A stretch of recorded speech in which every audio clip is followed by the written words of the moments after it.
A'udzubillahi minasyaitonirrajim.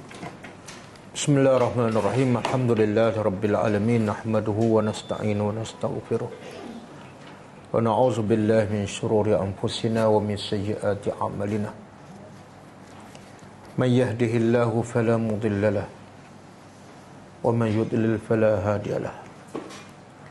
Asyhadu an la ilaha illallah wahdahu la syarika lahu wa asyhadu anna Muhammadan abduhu wa rasuluh. Subhanaka la ilma lana illa ma 'allamtana innaka antal alimul hakim. Allahumma 'allimna ma yanfa'una wanfa'na bima 'allamtana wa zidna ilma. Allahumma ati anfusana taqwaha wa zakkiha anta khairu man zakkaha. Anta waliyuha wa maulaha. Rabbi yassir wa la tu'assir, Rabbi tammim bil khair, amma ba'du. InsyaAllah kita sambung tadabbur surah Al-Anfal ayat 50.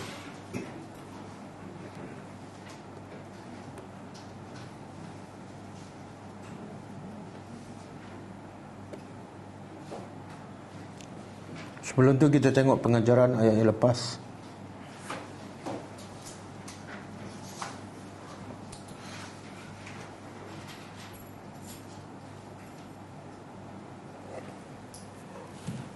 Asalnya ayat 49 ha?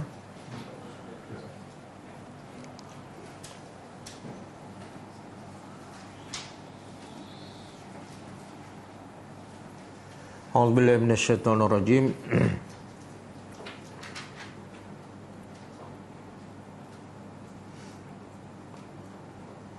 إذ يقول المنافقون والذين في قلوبهم مرض غر هؤلاء دينهم وما يتوكل على الله فإن الله عزيز حكيم.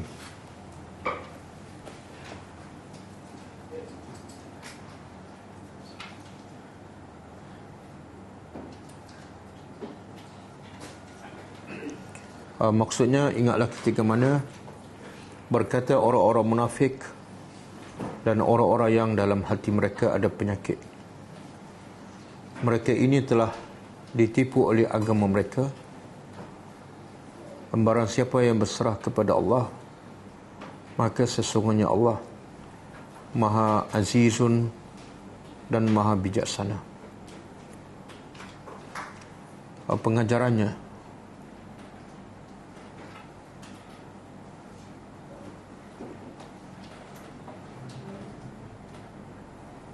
pertama,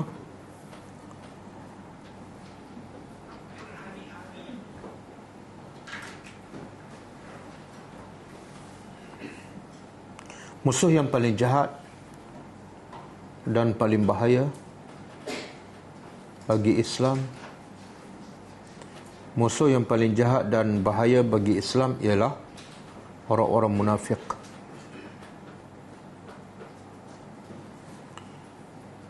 Yang menzahirkan Islam dan menyembunyikan kekufuran.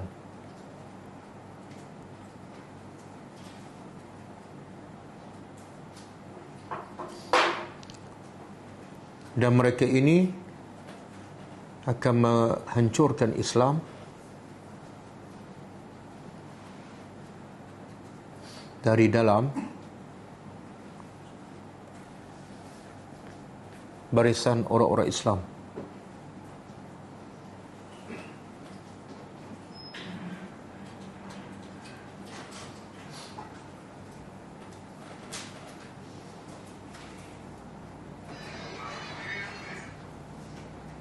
Yang kedua,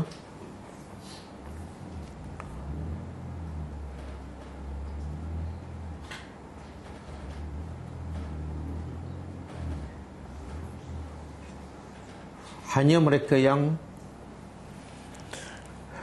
ada penyakit dalam hati mereka, hanya mereka yang ada penyakit dalam hatinya sahaja yang akan menganggap agama akan menipu daya kehidupan mereka.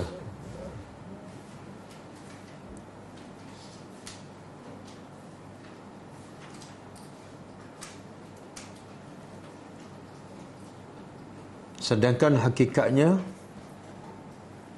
agamalah yang akan memandu manusia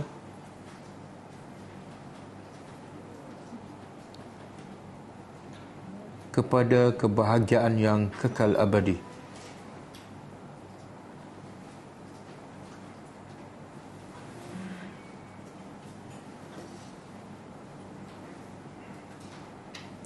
Yang ketiga,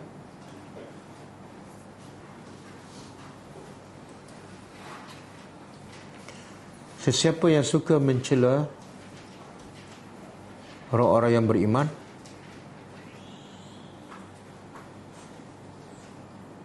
maka mereka menyerupai orang-orang munafik.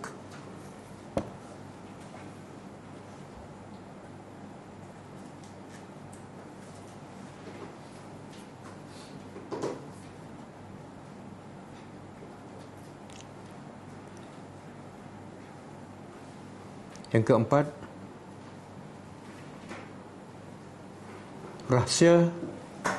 rahsia kekuatan dan kemenangan umat Islam ialah apabila mereka melaksanakan perintah Allah sepenuhnya, kemudian bertawakal kepada Allah sahaja.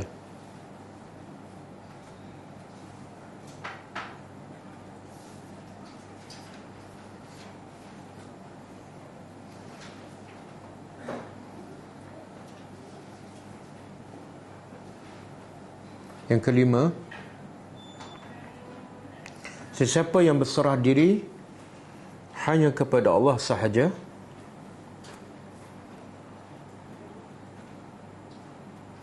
maka Allah akan mencukupinya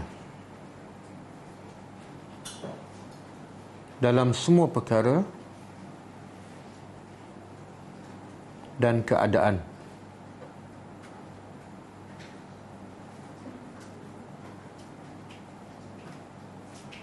Sebaliknya, sesiapa yang berserah selain daripada Allah,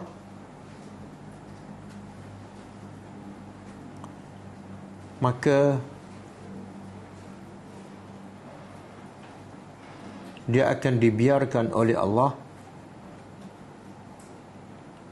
dalam keadaan meraba-raba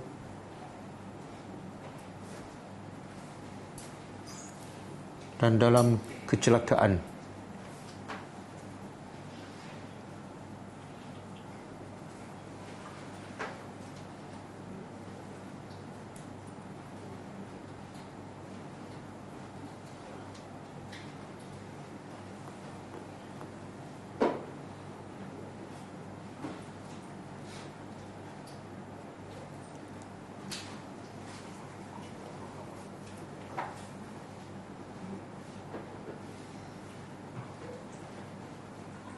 Yang keenam, tawakal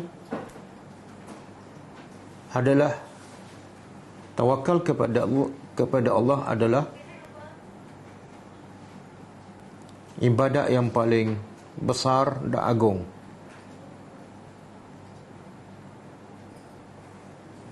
Kerana daripadanya lah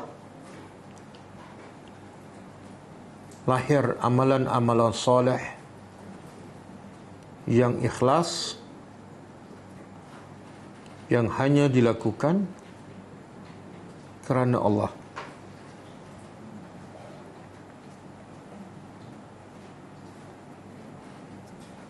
Okey, cukup kan?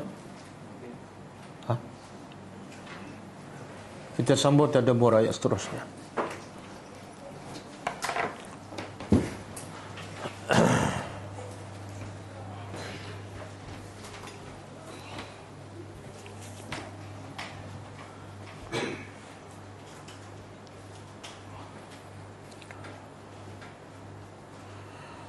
Ayat sebelum ni Allah menceritakan tentang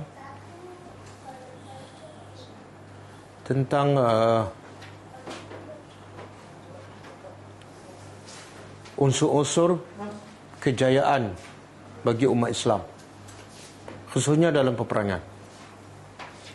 Apa dia antara sifat-sifat kejayaan bagi orang beriman? Kalau sebelum, daripada awal lagi, bila kamu berjumpa musuh, hendaklah fasbutu, sabat, jangan lari. Yang kedua,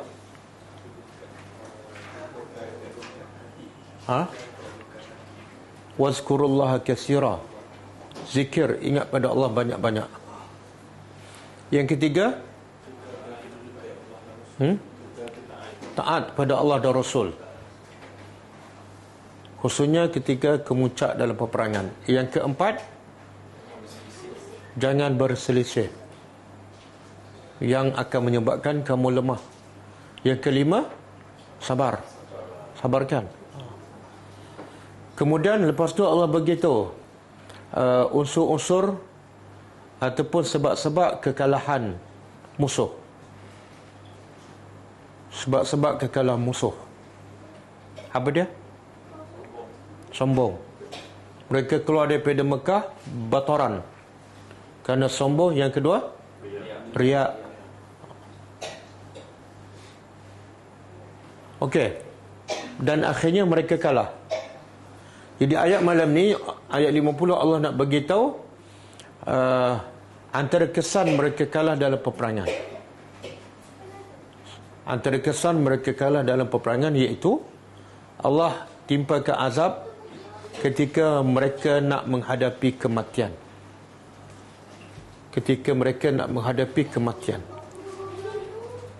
A'udzubillahi minasyaitanirrajim.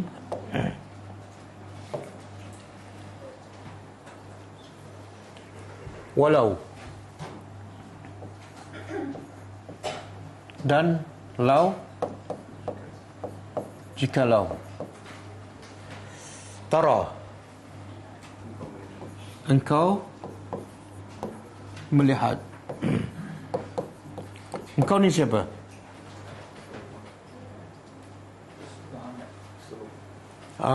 Engkau ni sebenarnya bukan Nabi Muhammad saja, tapi semua siapa saja yang membaca ayat ini, yang pada asalnya kepada Nabi Muhammad, tapi sebenar kepada siapa saja yang membaca ayat ini. Jikalau engkau melihat apa ni? Ketika mana yatawaffa,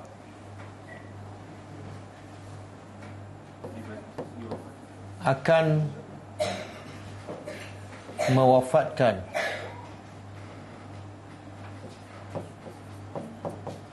ataupun akan mematikan allazina kafaru, orang-orang kafir. Siapa ni yang akan mewafatkan ataupun yang akan mematikan orang-orang kafir? Al-malaikah. Malaikat ni jamaah para malaikat. Kalau satu apa dia? Kalau satu malaikat, malak. Okey, Allah kata, jikalau engkau Muhammad dan siapa saja melihat ketika mana malaikat mewafatkan orang-orang kafir. Bagaimana keadaan orang kafir ketika dicabut rohnya?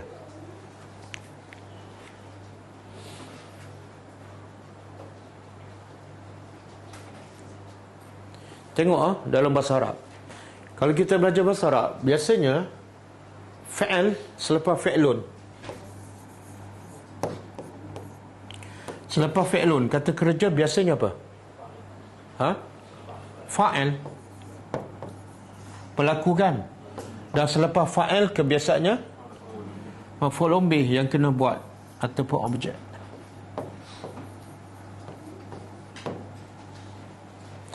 Dan kita belajar fa'il ni baris apa? Kalau fa'il mesti baris depan.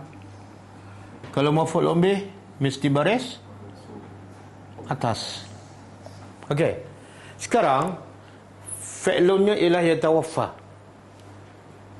Mana fa'ilnya? Tengok yang baris depan. Fa'il kan baris depan. Ha? Al-malaikatu. Ni baris depan kan? Sini fa'il. Sini fi'lun. Allazina kafaru apa dia? Ha? Maf'ulun bih.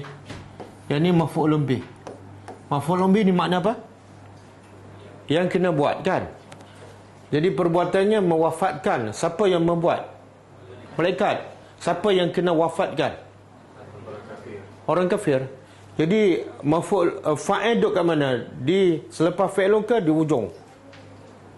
Hujung. Jadi dah terbalikkan, ayat ni diterbalikkan. Maf'ulun bih dahulu, fa'il kemudian. Ada maksud. Maksudnya ialah bila Allah dahulukan maf'ulun bih, Allah nak tekankan apa? Allah nak tekankan siapa yang dimatikan, bukan siapa yang mematikan. Yang penting siapa yang nak dimatikan oleh malaikat tu. Boleh nampak? Jadi kalau Allah dahulukan orang kafir, mana Allah nak tekankan siapa sebenarnya yang akan dicabut nyawanya. Okey? Jadi ketika mana para malaikat mewafatkan orang kafir, sebenarnya yang mewafatkan manusia ni siapa? Allah. Tapi dalam ayat ni siapa? Malaikat. Jadi betul tak ayat ni? Betul lah, sebab ayat Quran kan.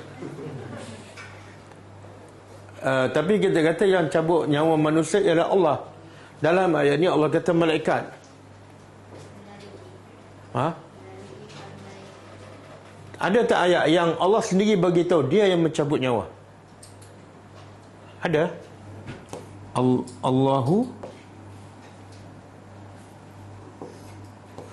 Allahu yatawaffa al-anfus. Saya tak ingat ayat berapa ni. Allah yang mewafatkan al-anfus, jiwa-jiwa. Ayat ni Allah begitu, dia sendiri yang mematikan. Dalam ayat yang kita belajar ni, malaikat kan? Malaikat pula seorang ke ramai? Yang mewafatkan orang kafir ni seorang ke ramai? Ramailah, malaikat. Tapi dalam ayat lain Allah sebut yang mencabut nyawa satu malaikat je. Surah apa tu? Surah apa? Qul yatawaffakum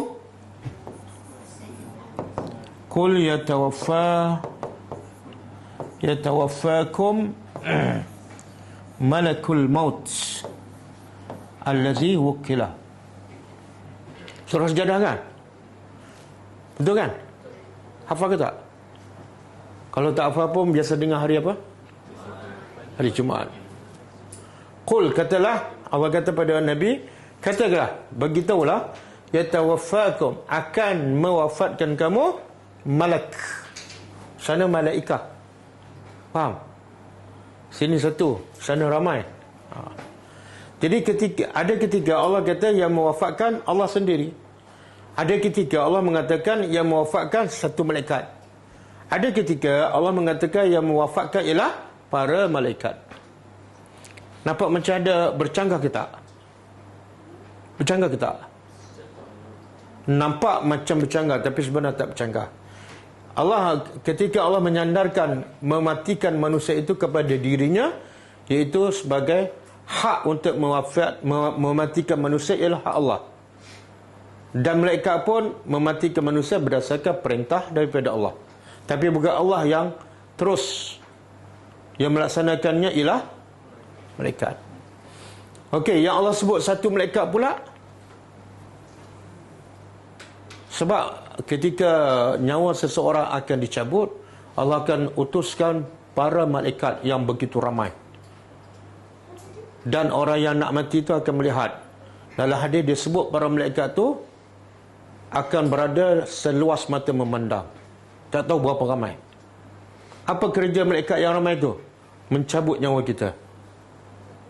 Habis, apa pula tugas malakul maut? Ini tugas yang terakhir, last sekali. Peringkat awal dicabut oleh para malaikat yang ramai. Last sekali bila nyawa nak keluar daripada halqum, diambil oleh malakul maut. Jadi ayat ni walaupun nampak macam 3, tapi sebenarnya tidak ada percanggahan. Okey.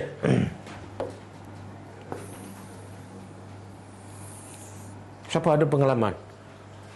Semua tak ada kan? Kalau ada pengalaman pun tak boleh bagi tahu.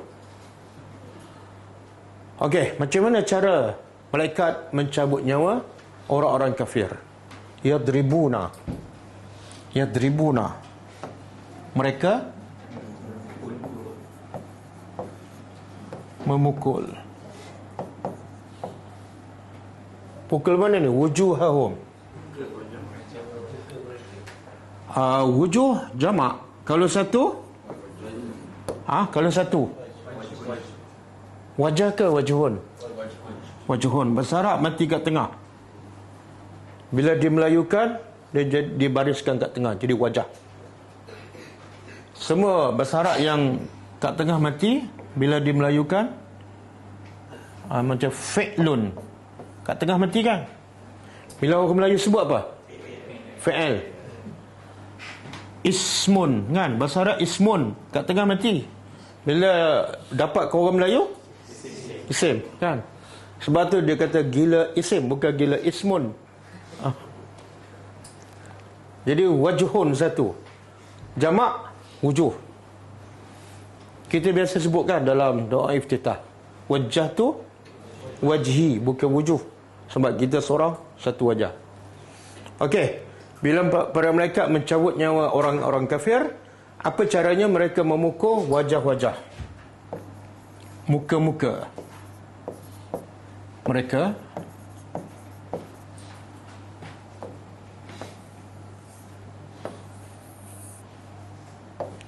Wa adbarahum, dan adbar jamak. Kalau satu, dubur. Satu dubur, jamak pluralnya adbar. Yang mana jadi bahasa Melayu? Dubur. Adbar tak kan?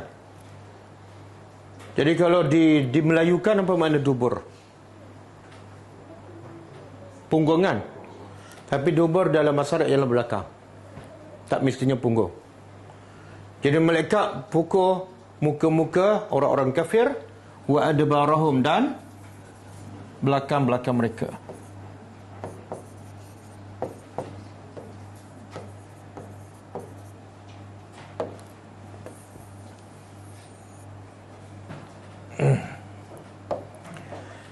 Dalam tafsir mengatakan malaikat ni, bila peristiwa ni berlaku, ulama berbeza pendapat. Ada pendapat mengatakan peristiwa ni berlaku ketika sebahagian orang kafir yang mati dalam peperangan Badar mati. Ketika itu, inilah cara malaikat mematikan mereka. Seperti Abu Jahal, Umayyah bin Khalaf, Utbah bin Syaibah, Rabi'ah bin Syaibah, kepala-kepala pembesar musyrikin Mekah yang mati dalam peperangan Badar. Bila mereka mati, inilah caranya. Malaikat pukul depan dan belakang. Sebenarnya depan dan belakang ni bukan muka dan punggung. Tak, maksudnya satu badan. Depan dan belakang, semua sekali. Ada pendapat mengatakan, bila tentera kafir berdepan dengan tentera Islam pukul muka dia bila berhadap. Bila orang kafir lari, mereka pula pukul belakang. Boleh faham? Dan ada pendapat yang kedua mengatakan peristiwa ni yang mereka pukul ketika cabut nyawa orang kafir bukan sahaja ketika dalam peperangan Badar, tapi bila-bila masa. Inilah cara orang kafir mati. Mereka pukul dengan apa ni?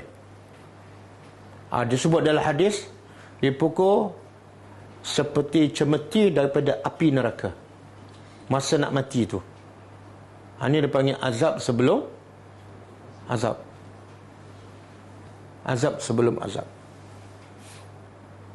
Cuba buka surah Al-An'am ayat 93.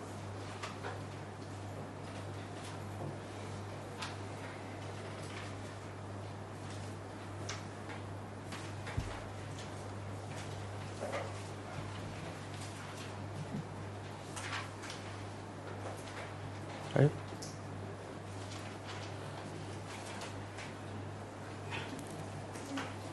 Macam bukan je. Anda bagi 93 ke?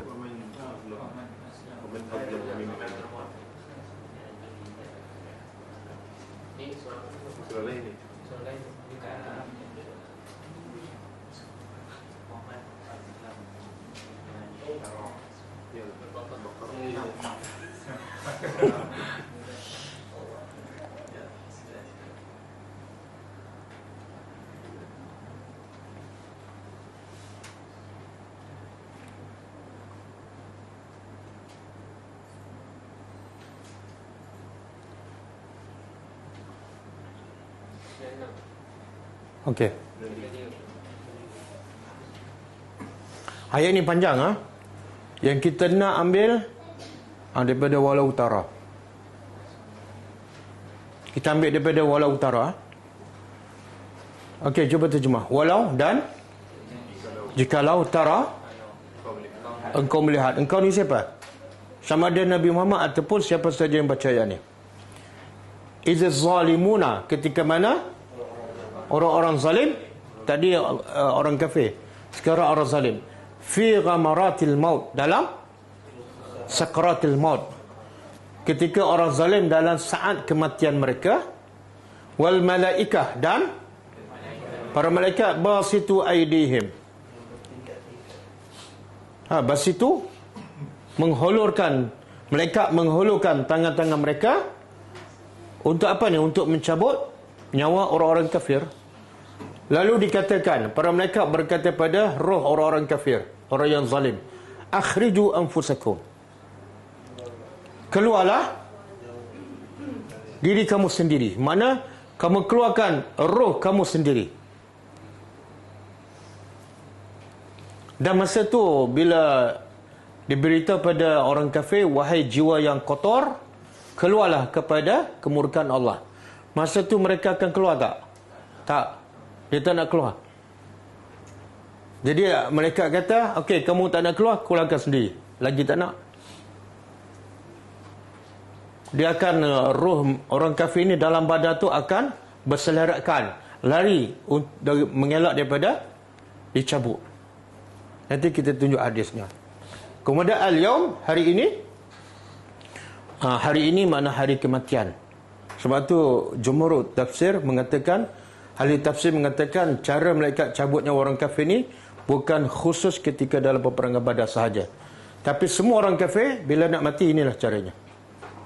Hari ini kata malaikat tujzauna, kamu akan dibalas dengan azabal hun, azab yang hina. Mana cara kematian tu dicambuk dengan kasar, kemudian dipukul depan, dipukul belakang dengan cemeti daripada api, itu satu penghinaan. Tapi semua tu kita nampak tak? Tak nampak. Sebab itu alam ghaib. Allah tak bagi kita nampak. Mereka menjerit sekuat mana pun kita tak akan dengar. Kalau Allah bagi nampak, apa jadi?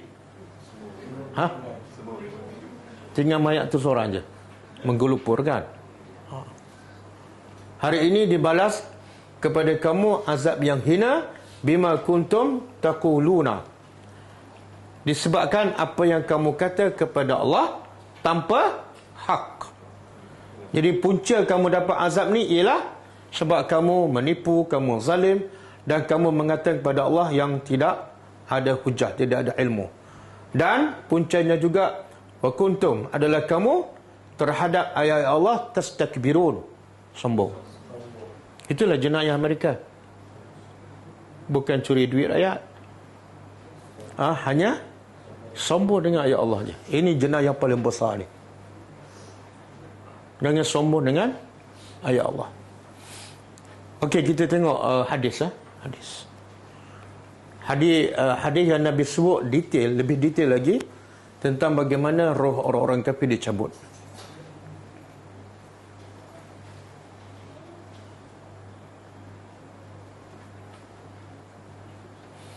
Okey, hadis diriwayat oleh Imam Ahmad Ibn Hanbal. Kita terjemah sama-sama. Inna. Tak payah baca sebab tak ada baris lah. Jadi lambat dah. Inna sesungguhnya al-abda, seorang hamba yang kafir. Iza kana, apabila kana adalah finqita'in, bila terputus. Qata'a putus. Bila terputus minat dunia, daripada itu saat nak kematian itu dia akan tinggalkan dunia. Wa iqbalin minal akhirah, dan bila terputus daripada dunia dia sedang menghadap ke akhirat. Iaitu apa maksud tu? Terputus daripada dunia dan menghadap ke akhirat, iaitu indal ihtidar, ketika saat kematian. Ihtidar, saat kematian. Apa berlaku? Nazala ilaihi, turun kepada orang kafir itu minas sama', daripada langit, malaikah sudul wujuh. Sud, hitam. Wujuh, tengok, peringkat awal dah menakutkan. Turun daripada langit malaikat yang ramai dan wajahnya semua hitam. Ma'ahum al-masuh, bersama malaikat itu ada satu kain yang dikira macam kain kafan untuk letak apa ni? Roh. Kalau jasad diletak dalam kain kafan, tapi kalau roh diletak kain kafan yang dibawa oleh malaikat, dan kain kafan tu daripada api neraka. Fayajlisuna, lalu yajlisuna, mereka ramai duduk. Siapa ni? Malaikat. Minhu, dekat dengannya, muddal basar, muddah sejauh mata memandang. Makna apa tu? Ramai. Makna siapa yang nampak ni? Orang yang nak mati tu. Dia nampak malaikat begitu ramai, sejauh lagi dia boleh nampak, di situlah ada malaikat. Kemudian summa yaji'u, kemudian yaji'u datang, ja'a fi'il madhi, yaji'u fi'il mudhari'. Kemudian datang malakul maut. Seorang pula. Yang tadi malaikah. Kemudian datang satu malaikat maut. Orang Melayu panggil malaikat maut kan? Tapi yang lebih tepat malakul maut. Sebab bila sebut malaikatul maut, seorang ke ramai? Yang betul-betul cabut nyawa sebenarnya satu je, malakul maut. Kemudian datang malakul maut hatta yajlis, sehingga duduk inda ra'si, di hujung kepalanya. Fayaqul, maka lalu malaikat maut, malakul maut berkata, ayyatuhan nafsu al-khabisa, wahai jiwa yang jahat, yang kotor, ukhruji, keluarlah kamu, ila sakhatillah wa ghadabin, kepada kemurkaan Allah dan kemarahannya. Cuba bayangkan, keluar nak jumpa Tuhan yang sedang marah pada kamu. Fatafarraqu fi jasadi, maka roh tu berselerakkan, lari kelang kabut, tak nak keluar. Fi jasadi, dalam jasadnya. Fayantazi'uha, maka roh itu dicabut, kama yantazi'u as-sufud minas sufi al-mablul. Maksud dia macam ni, sebagaimana dicabut besi ada cakar, ada cabang-cabang tu masuk dalam badan, dan hujung-hujung besi yang bercabang tu melekat kat urat, melekat kat daging, dicabut dengan kuat. Itu maksud dia. Itulah keadaan orang kafir bila rohnya dicabut. Sebagaimana dicabut besi yang bercabang-cabang dalam badan, yang besi itu dah bersambung dengan daging dan urat, semua akan putus. Fayakhuzuha, lalu dia ambil roh itu. Fa iza akhazaha, bila dia ambil roh daripada badan orang kafir, lam yad'uha, ia tidak dilepaskan daripada tangan malakul maut tarfata aini, Apa makna tarfat aini? Sekilip mata pun tak dibiarkan. Hatta yaj'aluha, sehingga mereka meletakkan, para malaikat meletakkan roh itu fi tilkal masuh, dalam bekas kafan untuk meletakkan roh yang daripada api neraka. Wa yakhruju, dan roh itu keluar minha, daripadanya, ka'antan. Antan ni sebusuk-busuk rih, bau, jifah, bangkai. Roh orang kafir bila keluar aja, bau dia paling busuk, lebih busuk daripada bangkai apa-apa je. Wujidat ala wajil ard, mana-mana bangkai yang busuk di atas muka bumi, roh orang kafir paling busuk. Fayas'aduna, lalu para malaikat menaikkan roh itu ke langit. Fala yamurruna biha, maka para malaikat yang membawa roh orang kafir itu tidak lalu ala malain, di mana-mana kumpulan minal malaikah, daripada kalangan para malaikat, illa qalu, malaikat, semua malaikat akan bertanya, ma hazar ruh al-khabis, apa roh yang busuk ni, yang keji ni?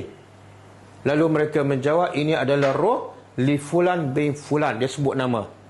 Kalau Fir'aun sebut Fir'aun lah, kalau Bidin sebut Bidin. Bi'aqbahi asma'i, dengan nama yang paling buruk yang dinamakan padanya di dunia. Kemudian hatta yuntaha, dibawa ke langit sampai ila sama'id dunia, sampai langit dunia, langit paling dekat. Langit yang ke lapis ke berapa ni? Yang ketujuh kan? Yang pertama atas sekali. Yang ketujuh lah, yang kita nampak ni. Apa dia? Ya ke? Apa-apa je lah. Okey. Kemudian fayustaftah lahu, maka bila bawa roh orang kafir yang paling busuk ni sampai langit yang kita nampak ni, sama'ud dunia, maka dimohon izin supaya buka langit tu. Fala yuftah, maka tak dibuka. Semua. Kemudian Nabi Rasulullah membaca ayat ni. Rasulullah SAW membaca ayat la tufattahu, surah Al-A'raf ayat 40. Cuba terjemah. La tufattahu, tidak akan dibuka lahum, untuk mereka ni, iaitu roh-roh orang kafir, abwabus sama, semua pintu-pintu langit tak akan dibuka untuk mereka. Berbeza dengan roh beriman, setiap pintu dibuka sampai langit ke atas sekali. Wala yadkhuluna, dan orang kafir itu tidak akan masuk al-jannah, syurga, hatta, sehingga yalijal jamalu, yalijal masuk maulij kan. Ada tak baca doa masuk rumah? Allahumma inni as'aluka khairal, kau tak baca, kau baca doa lain, khairal maulij kan, sehingga masuk al-jamal. Jamal apa dia? Jamal unta lah, bukan Jamal. Kalau Jamal cantik kan, innallaha jamilun yuhibbul jamal. Jangan kata yuhibbul jamal. Kalau yuhibbul jamal, Allah suka unta. Salah. Dan orang kafir ni tidak akan masuk syurga sehingga unta masuk fi sammil khiyat, dalam lubang jarum. Apa makna? Mustahil. Mungkin tak unta masuk dalam lubang jarum? Mustahil. Begitulah mustahil orang kafir masuk syurga. Kemudian roh ni bila tak dibuka pintu langit, roh ni ke mana? Dicampak ke bumi dan terus masuk ke dalam badan dia, jasad dia dalam tanah tu. Kemudian apa berlaku lagi? Ada lagi panjang hadis ni. Kemudian datang malaikat Munkar dan Nakir, bertanya soalan, 3 soalan yang dah bocor tu, dan semua boleh jawab masa kat dunia. Bila tak boleh jawab, apa berlaku pada roh orang kafir ni dan juga jasadnya sekali?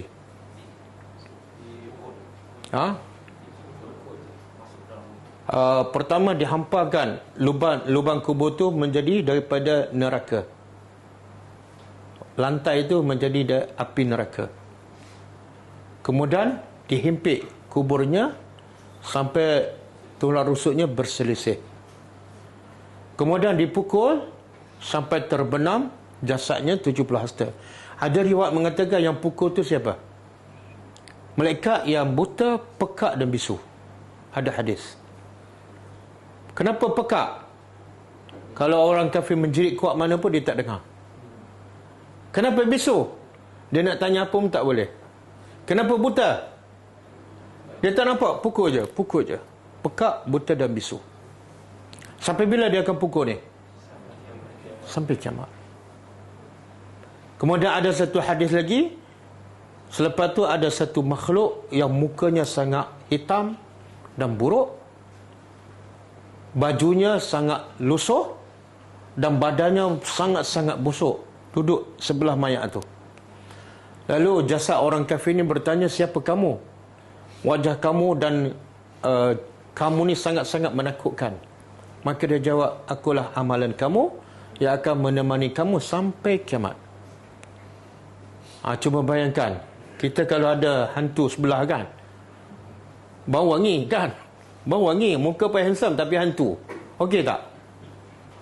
Ini paling busuk, paling kotor dan paling buruk rupanya, akan teman dia sampai kiamat. Boleh? Okey. Jadi cerita ni sebenarnya untuk siapa ni? Untuk orang kafir ke untuk kita? Tak, untuk semua. Untuk semua. Untuk kita supaya kita jangan jadi kafir. Untuk orang kafir supaya mereka bertaubat. Tapi cerita ni sampai tak pada orang kafir. Pada kita alhamdulillah, kita tadabbur, kita jumpa hadis-hadis ni. Tapi untuk orang kafir, mereka dapat mesej tak ni? Sampai tak mesej ni pada mereka? Tak. Dia boleh tak salahkan kita ni? Aku tak pernah dengar cerita kamu, baca sama-sama kamu je. Kan? Jadi pengajaran untuk kita, muhasabah untuk kita, kita cuba usaha ikhtiar. Terjemah ni bagilah pada orang kafir. Supaya paling-paling kurang kita dah sampaikan, tugas kita dah selesai.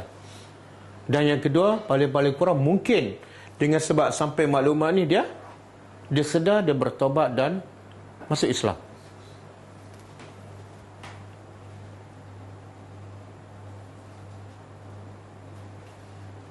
Okey, balik pada ayat ni.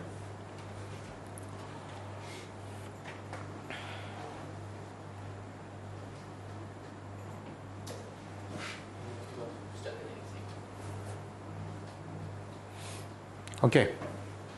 Wazuku, dan kata malaikat lagi setelah pukul depan dan belakang, malaikat juga berkata ketika itu, wazuku, dan rasakanlah azab al-hariq, azab yang membakar.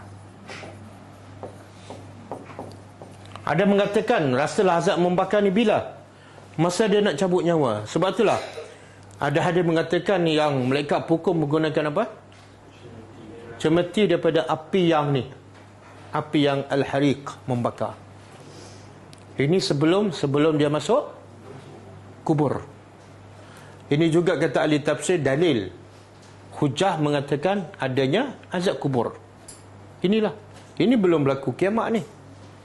Dan azab ketika mati adalah permulaan kepada azab kubur. Azab ketika mati adalah permulaan kepada alam barzakh. Kita minta supaya Allah matikan kita dalam keadaan husnul khatimah.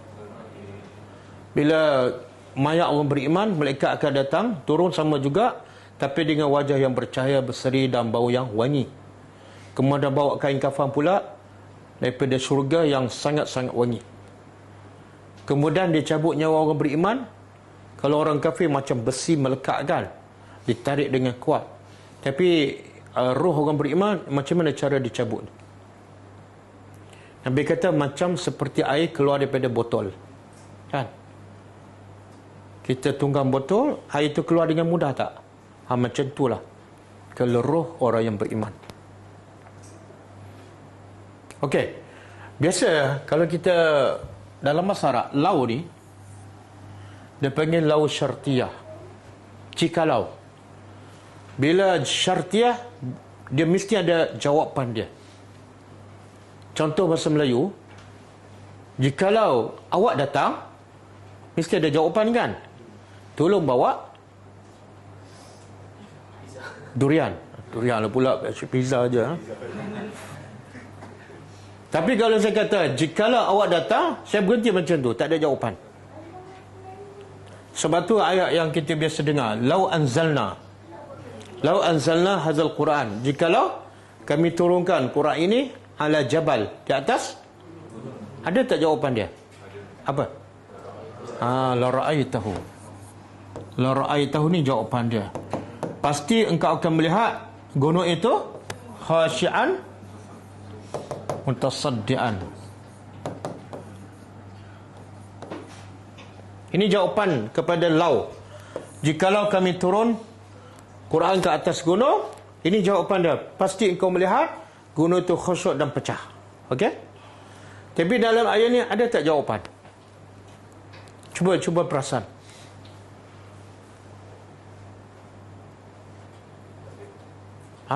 Tak ada kan? Tak ada. Betul. Jikalau engkau melihat ketika mana malaikat mencabut nyawa orang-orang kafir, mereka memukul wajah dan belakangnya. Tak ada jawapan. Jawapannya dipanggil dalam masyarakat mahzuf, dibuang. Ada bila dibuang tu, bila orang boleh faham. Siapa yang boleh faham ni? Orang Arab lah, orang Melayu tak akan faham. Faham tak? Orang Arab dia faham ni. Cuba bayangkan, jikalau engkau melihat ketika orang malaikat mencabut nyawa orang kafir, mereka akan pukul depan dan belakang. Engkau akan melihat apa gambarannya? Itu jawapannya. Suasana yang sangat-sangat menakutkan, mengerikan. Sebab tu Allah tak bagi tunjuk. Jawapannya mahzuf, dibuang. Jadi kalau siapa saja tengok bagaimana orang kafir dicabut nyawanya, mungkin boleh mati, boleh pengsan. Sangat-sangat mengerikan.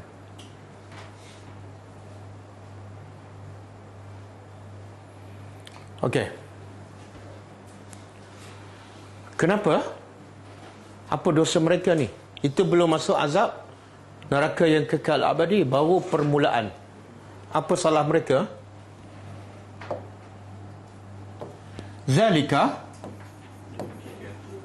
demikian itu mereka dicabut nyawa sekian begitu, bima, abah ni bahasa babiah, disebabkan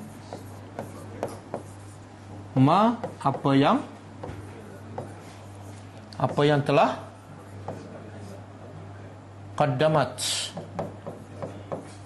dilakukan oleh aidikum, tangan-tangan kamu. Makna sebab orang kafir diazab bermula daripada saat kematian lagi. Apa punca? Apa maksud ni? Iaitu dosa. Kenapa Allah sebut dosa itu dilakukan oleh tangan? Ada tak dosa dilakukan oleh kaki? Dilakukan oleh mata, mulut kan, telinga? Hari ni ramai tak orang buat dosa bila dengar satu berita kan. Berita apa hari ni?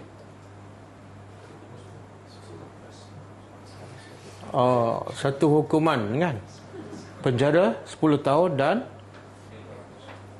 denda 910 ringgit ke apa? Million kan? Denda. Kita 910 ringgit pun kadang-kadang ada, kadang-kadang tak ada. Ini denda saja 910. Cukup saya kata. Nanti berlaku dosa pula. Ada orang kait pula dengan macam-macam dia sebutkan, dengan keadaan dia, rupa dia, itu dah masuk mengumpat. Okey, sebab itulah bila manusia dihukum kat dunia, jangan anggap itu satu penghinaan. Tapi mungkin itu adalah satu satu kebaikan untuknya. Sebab itulah 3 orang sahabat Nabi yang volunteer dalam peperangan Tabuk, Allah rakam tak dosa mereka yang sangat besar dalam Al-Quran? Rakam kan? Dan orang semua tahu tak dosa dia? Siapa yang baca Quran, siapa yang faham tahu. Daripada tak tahu jadi tahu kan? Okey, dengan sebab orang ramai baca Quran dan ramai tahu, adakah itu menambahkan keaiban dia? Bukan. Kenapa bukan? Sebab Allah terima taubatnya. Bahkan satu kebanggaan. Sebab dia bertaubat ikhlas, Allah rakam taubatnya dalam Al-Quran. Dan bila Allah terima taubatnya dan Allah sebut dalam Quran, makna apa? Confirm taubatnya diterima. Bukankah itu satu kemuliaan? Kan? Kita tak buat dosa besar macam dia, tapi taubat kita tak ada jaminan diterima. Betul kan? Jadi sebab tu bila orang buat kesalahan kemudian dia jatuh hukuman, mungkin itu adalah terbaik untuk dia, mungkin penyebab untuk dia menjadi lebih baik daripada sebelum. Okey, dengan sebab dosa dilakukan oleh tangan-tangan kamu. Jadi disebut tangan di sini sebab apa? Sebab kebiasaan dosa dilakukan oleh tangan. Betul kan? Contoh apa dia? Nak mencuri kan? Nak scam. Scammer pakai tangan kan? Kau kaki. Nak check, sign check kan? Kebanyakan tangan. Sebab tu Allah cela Abu Lahab. Allah cela Abu Lahab. Allah cela kaki ke tangan? Apa dia ayat tu? Tabbat yada. Celakalah 2 tangan. Allah kata 2 tangan Abu Lahab celaka. Adakah kaki dia okey? Tak, baca ayat selepas dia. Tabbat yada Abi Lahab wa tabba. Kan? Betul kan? Tabbat yada Abi Lahab wa tab. Celakalah 2 tangan Abu Lahab dan celakalah dia. Itu semua sekali. Dan di sini juga Allah nak bagi tahu semua dosa ataupun semua azab, semua musibah yang menimpa manusia berpunca daripada apa? Dosa-dosa manusia. Cuba buka surah Ar-Rum ayat 41.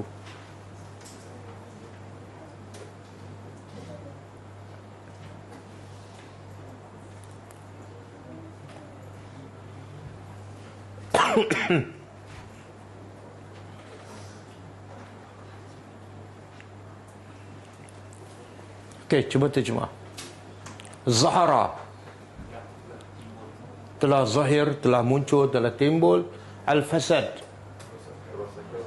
segala kerusakan. Fil bar, di darat. Apa saja di darat. Wal bahri, dan di laut. Semuanya punca apa? Bima kasabat, disebabkan apa yang telah dilakukan oleh ID, tangan manusia. Jadi Allah nak beritahu semua musibah, semua bala yang menimpa manusia, puncanya apa? Tangan-tangan manusia, dosa-dosa manusia. Jadi kenapa Allah turunkan musibah tu?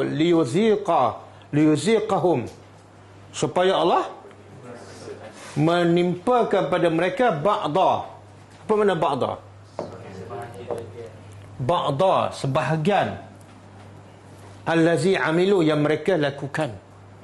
Kenapa Allah sebut ba'da? Manakala dia buat dosa 1000, Allah hukum berdasarkan sebahagian dosa je sahaja. Mungkin 100, bukan semua. Maknanya kalau Allah hukum berdasarkan semua dosa manusia, apa akan berlaku? Tak ada seorang pun kekal di atas muka bumi. Tak ada seorang pun kekal. Dari yang menimpa manusia itu hanya Allah timpa sebahagian dosa mereka. Kemudian apa tujuan? La'allahu, supaya dengan musibah yang menimpa manusia, mereka kembali kepada Allah. Jadi ayat ni menunjukkan Allah Azizun, Allah Jabbar, ataupun Allah Rahimun. Azizun tak ada. Ni nak timpa azab ni kena ada Azizun. Betul tak? Azizun dan Rahimun. Di mana sifat Allah Rahim dalam ayat ni? Di mana? Allah nak mereka kembali. Kalau Allah tak nak mereka kembali, Allah istidraj. Betul kan? Langsung tak ada azab. Tapi bila Allah timpa azab, Allah nak juga mereka akhirnya kembali kepada Allah. Dan ramai tak yang telah ditimpa musibah akhirnya balik kepada Allah. Okey. Kemudian kita balik pada ayat kita, wa anna, dan sesungguhnya Allah laisa, tidak tidak bizallamin, menzalimi hamba.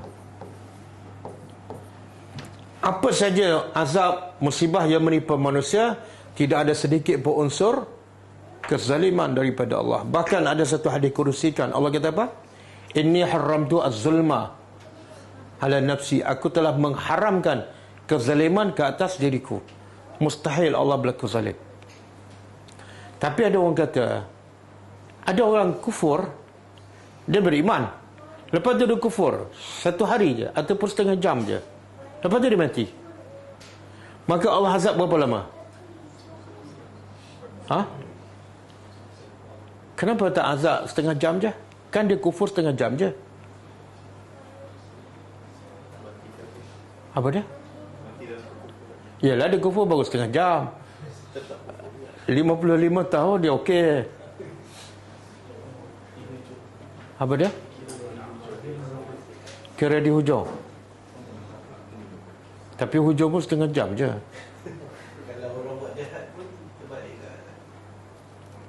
Okey, kalau orang mencurikan, dia mencuri 10 minit je. Bila jatuh hukuman 10 minit ke penjara 3 tahun? Ada ke tak? Sepatut penjara 10 minit je lah.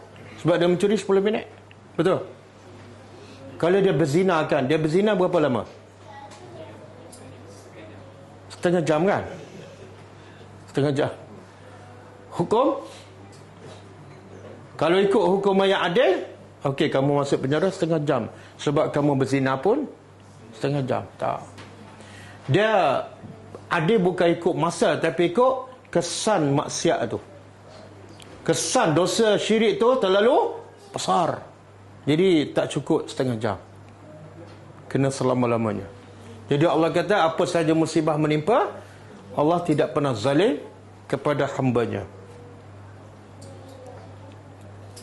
Habis dah? Habis?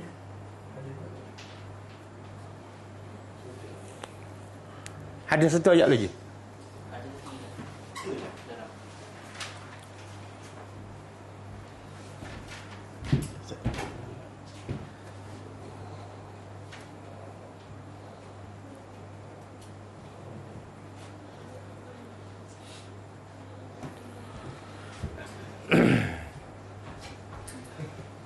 Okey. Kemudian ayat seterusnya Allah kata apa? Kadak bi. Ka seperti. Kaf satu huruf tu makna dia seperti. Ada dalam ayat lain kaf bermakna seperti. Allah jadikan mereka seperti daun-daun yang dimakan. Cuba baca ayat tu. Ka'asfin ma'kul. Okey, Allah nak bagi tahu orang-orang kafir tu yang Allah cabut nyawa mereka dengan menakutkan, sama ada dalam peperangan Badar ataupun bila-bila masa. Kenapa Allah buat macam tu? Sebab perangan mereka sama seperti da'bu. Da'bu ni dalam bahasa Arab ialah makna dia adatun. Adatun mustamirrah. Adat, kebiasaan yang berterusan. Jadi da'bu makna dia adat kebiasaan. Sebab tu ada satu hadis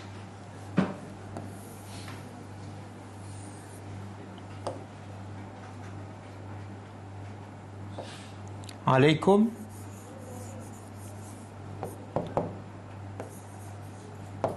biqiyami al-lail fa innahu da'bus salihin. Hadis ini panjang.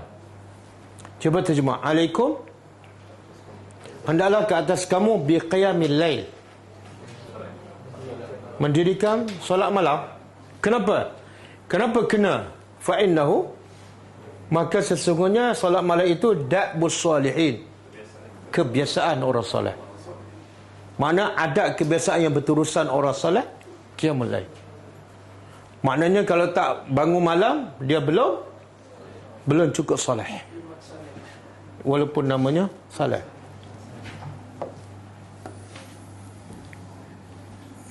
Okey. Seperti kebiasaan.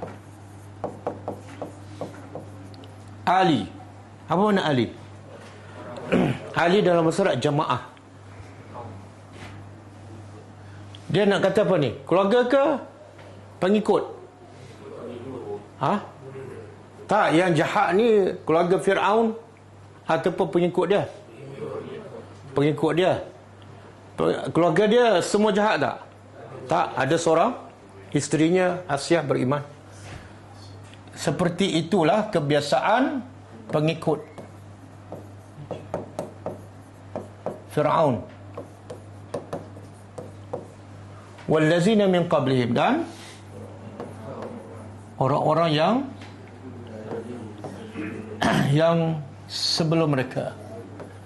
Sebelum siapa ni? Sebelum Fir'aun. Siapa? Kaum Samud, kaum Ad, kaum Lut, kaum Nabi Nuh. Sama je perannya, da'bu, sama je. Apa yang sama ni? Iaitu kafaru. Mereka kufur, ingkar ayat-ayat Allah. Fa akhazahumullah. Akibatnya apa? Semua sunnatullah, ketetapan Allah. Bila kufur ayat Allah, tak kira siapa, maka akhirnya fa akhazahumullah. Lalu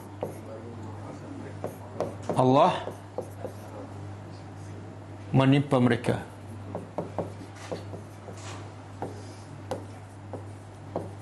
Menimpa azab kepada mereka dengan sebab apa?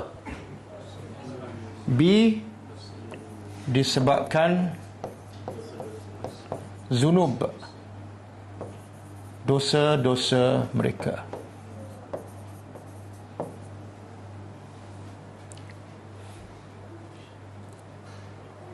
Jadi musibah yang paling besar apa dia? Dosa. Dan dosa pula yang paling besar, syirik ataupun kufur dengan ayat Allah. Kemudian Allah beritahu, Allah berkuasa tak nak menghapus, nak membinasa semua kaum-kaum dahulu yang hebat. Kaum Samud, kaum Ad hebat tak? Kuat tak? Allah berkuasa tak? Allah kata, innallah, sesungguhnya Allah qawiyyun.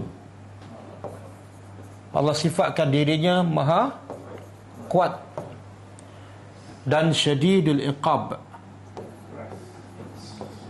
sangat keras iqab, siksaan atau pembalasan. Iqab ni akibuz zambi, selepas zambi ada iqab, iaitu balasan. Jadi Allah mampu nak binasakan semua kaum daripada mula Nabi Adam sampai kiamat yang menentang Allah, walaupun ada kerajaan yang kuat. Allah berkuasa tak? Ya, Allah jawab, Allah qawiyyun syadidul iqab. Ada tak satu kaum, satu bangsa yang kufur kepada Allah sebelum zaman Nabi Muhammad tapi terlepas selamat? Ada tak? Tak ada. Semua dibinasakan oleh Allah. Ada yang dibinasakan dengan angin, ada yang dibinasakan dengan bunyi, ada yang dibinasakan dengan air. Nabi Nuh, Fir'aun. Ada yang binasakan dengan Allah terbalikkan bumi. Seperti kau Nabi Lut, Allah terbalikkan bumi. Manusia tak boleh buat, tapi Allah berkuasa. Okey, habis ah.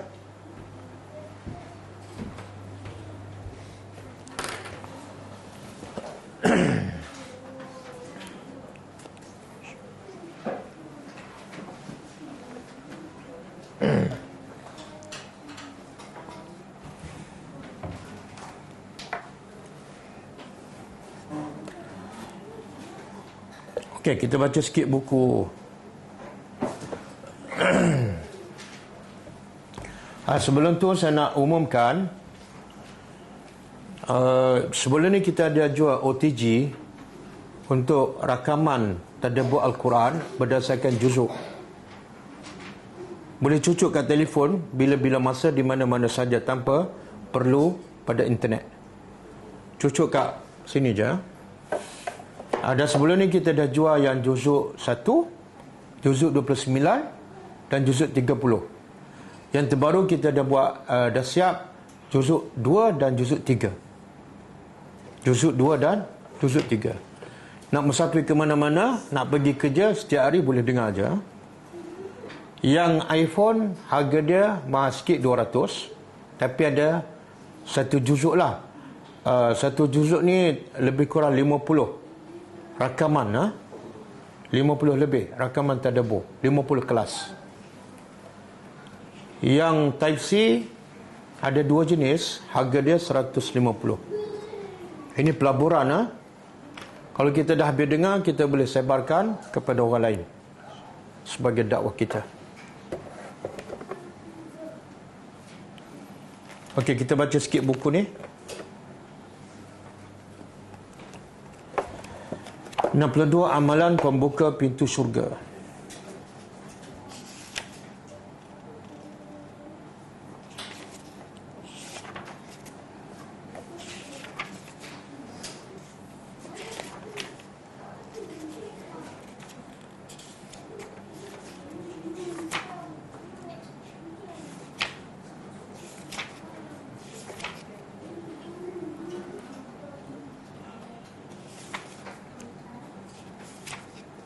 Okey, rasanya amalan yang ke-40 kan?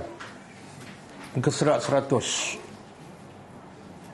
Muka surat 100 Amalan ke-40, iaitu bersabar atas cubaan penyakit epilepsi, penyakit sawan. Sawan. Daripada Atha yang berkata, Ibn Abbas berkata padaku, ala urika imra'atan min ahli jannah. Qultu bala. قال هذه المرأة السوداء أتت النبي صلى الله عليه وسلم فقالت إني أسرع وإني أتكشف فادعوا الله لي. قال إن شئت صبرت ولك الجنة وإن شئت دعوت الله أن يعافيك. فقالت أصبر. فقالت إني أتكشف فادعوا الله لي أن لا أتكشف فدعا لها. Hadis muttafaqun alaih. Maksud dia, kata Rasulullah sallallahu alaihi wasallam, maukah engkau aku tunjukkan seorang wanita calon penghuni syurga? Tengok ahli syurga di zaman Rasulullah bukan orang hebat, orang biasa je. Aku berkata, ya. Ibn Abbas berkata, wanita itu berkulit hitam, pernah mendatangi Nabi SAW. Lalu wanita itu berkata kepada Nabi, aku adalah seorang yang menderita penyakit sawan, dan aku khawatir apabila aku sampai menyingkap auratku. Yang dia khawatir apa dia? Bukan penyakit. Yang dia khawatir ialah dosa membuka aurat, walaupun dalam keadaan dia tidak sedar. Maka berdoalah, kata wanita ni kepada Rasulullah, berdoalah kepada Allah agar Allah menyembuhkan aku, supaya akhirnya aurat aku tidak terbuka. Rasulullah SAW bersabda, jika engkau mahu, kalau kamu mahu, bersabarlah dan engkau akan memperoleh syurga. Kalau sabar dengan penyakit ni, confirm masuk syurga. Namun jika kamu mau, aku akan berdoa pada Allah dan Allah akan sembuhkan kamu. Pilihan kedua, kamu nak sembuh, aku boleh berdoa, tapi tak ada jaminan syurga. Maka wanita itu menjawab, aku akan bersabar dengan penyakit ini.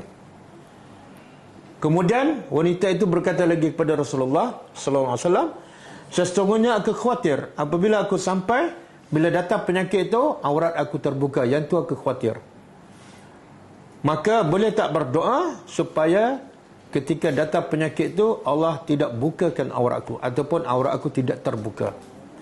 Maka Nabi pun berdoa dan Allah makbulkan. Bila datang penyakit itu, aurat wanita terpelihara.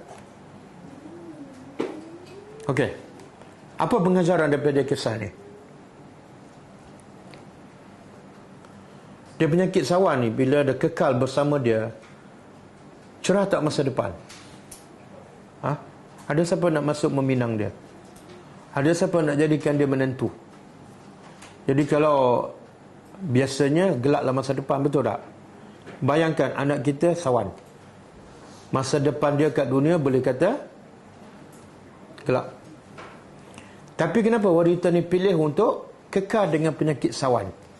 Walaupun dia tahu masa depan dia kat dunia, dia tak akan berkahwin dengan sesiapa dan tak ada siapa pun nak kepada dia. Kenapa dia pilih untuk kekal dengan penyakit ni? Yalah, kalau dia hilang penyakit ni, ada kemungkinan juga tak untuk masuk syurga? Ada kan? Kenapa dia tak pilih yang tu? Dua dapat. Dunia dapat, syurga berdapat. Oh, tak ada jaminan. Jadi confirm. Tapi gelap masa depan.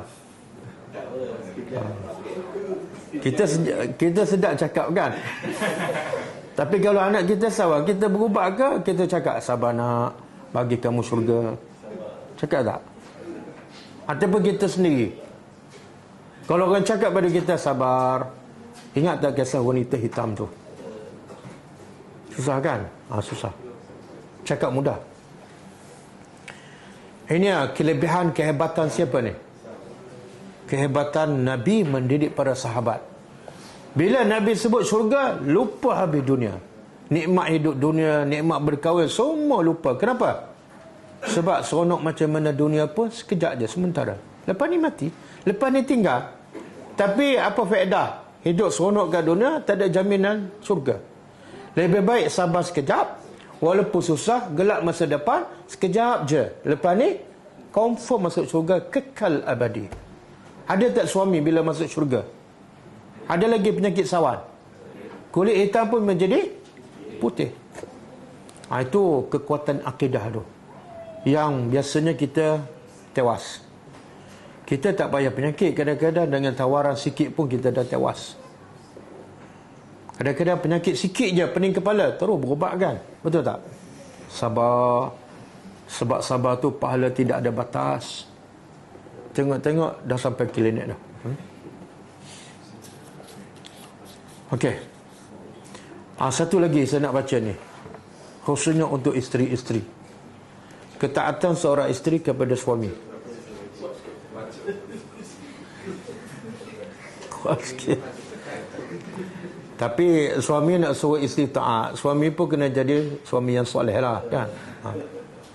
Daripada Abu Hurairah radhiyallahu anhu, ia berkata bahawasanya Rasulullah SAW bersabda, "Iza sallatil mar'atu khamsaha wa samat syahraha wa hassanat farjaha wa ata'at ba'laha dakhalat min ayyi abwabil jannah sya'at." Hadis sahih riwayat Ibn Hibban. Maksudnya, apabila seorang wanita mendirikan salat 5 waktu, berpuasa di bulan Ramadan, maknanya salat 5 waktu. Nabi tak sebut salat sunat, salat 5 waktu sahaja. Kemudian puasa pula bulan Ramadan, Nabi tak sebut puasa sunat. Kemudian menjaga maruahnya, menjaga kemaluannya dan mentaati suami. Maka kata Nabi, nescaya ia akan dapat masuk syurga daripada mana pintu-pintu syurga yang dia suka, ikut pilihan dia. Ada berapa pintu syurga? 7 ke 8? 8. Jadi ada pintu bab as-salah. Orang yang rajin solat masuk pintu solat. Ada pintu bab as-sadaqah. Orang suka sedekah masuk pintu sedekah. Ada orang suka puasa masuk pintu ar-rayyan. Betul, Abu Rayyan? Betul? Tapi wanita yang taat pada suami, jaga solat 5 waktu, puasa bulan Ramadan, boleh masuk pintu mana? Mana-mana. Boleh tak wanita sabar sekejap je? Suami cakap apa pun, jangan tengok suami, tengok 8 pintu syurga. Boleh, ha? Dia solat 5 waktu, lulus. Puasa bulan Ramadan, lulus. Taat pada suami. Sebab tu Nabi kata, aku melihat yang paling ramai masuk neraka siapa? Perempuan. Perempuan ni paling mudah masuk syurga, tapi paling ramai masuk neraka. Kan pelik tu. Paling mudah masuk syurga, tapi realitinya mereka lah paling ramai masuk neraka. Kenapa? Nabi berkata sebab. Sebabnya ialah yakfurnal al-ashirah. Sebab mereka selalu ingkar suami. Itu je.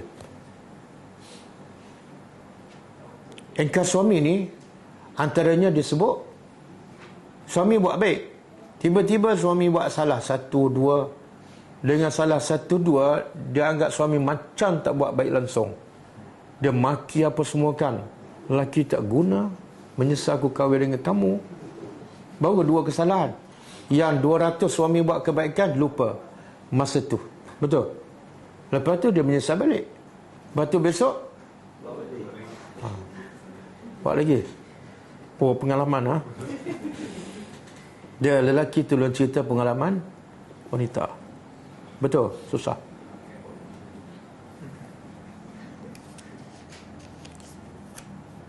Cukup dulu, ha? Kalau boleh praktiskan tu, okey lah tu. Yang pesan saya nak pesan ni pasal buka aurat ni, sebab ramai sangat kan. Ambil pengajaran daripada kisah wanita hitam ni. Penyakit baginya bukan masalah. Penyakit bukan masalah. Penyakit bukan dosa. Yang dosa apa dia? Buka aurat tu. Tapi berapa ramai yang sanggup buka aurat demi untuk sihat? Dah terbaliklah. Kan? Berapa ramai yang buka aurat demi untuk sihat? Jadi wanita ni dalam keadaan tak sedar pun takut buka aurat. Kamu dalam keadaan sedar berani buka aurat. Keberanian kamu luar biasa. Kan? Okey, cukup dulu. Kita jumpa lagi insya-Allah pagi besok pukul 10 pagi dan malam besok insya-Allah ada kelas. Okey, kita tutup dengan membaca tasbih kafarah. Subhanakallahumma wa bihamdika asyhadu an la ilaha illa anta astaghfiruka wa atubu ilaik. Assalamualaikum warahmatullahi wabarakatuh. كتاب الله ترق جنانه وتنل